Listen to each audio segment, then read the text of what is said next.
Ligtas na nakauwi sa Pilipinas ang 9 na Filipino seafarers mula sa MV Eternity Sea, ang Liberian flag bulk carrier na inatake ng Houthi rebels sa Red Sea malapit sa Yemen noong Hulyo 7. Matatandaang matapos ang pag-atake, lumubog ang barko at ang 9 na marinong Pilipino ay binihag ng mga rebelde sa Yemen. Sa loob ng ilang buwan, mahigpit na nakipag-ugnayan ang DFA, DMW at Philippine Embassy sa Oman at nakipagnegosasyon para sa ligtas na pagpapalaya sa kanila. Bago ito, nauna nang inanunsyo ni Pangulong Ferdinand Marcos Jr. na ligtas nang nakuha ang 9 nating kababayan at papauwi na sila sa bansa.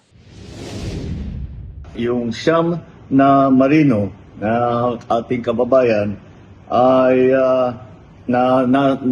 naligtas mula sa lumubog ng barko, yung MV Eternity Sea sa Red Sea noong Hulyo, at sinalubong sila ng mga tauhan natin sa Philippine Embassy sa Muscat at saka ng Department of Migrant Workers. Dumating sila sa NAIA Terminal 1 kahapon lamang kung saan sinalubong sila ng kanilang pamilya, mga opisyal ng DMW at iba pang ahensya ng pamahalaan. Ayon sa Pangulo, hindi na pinatagal ang proseso upang agad makauwi ang mga marino, lalo na't nalalapit ang Kapaskuhan. Kasabay ng pag-uwi ng 9 na marino, nagpahatid ng pakikiramay ang Pangulo sa naiiwang pamilya ni Neil Roy Fanner, ang kasamahan nilang nasawi sa pag-atake.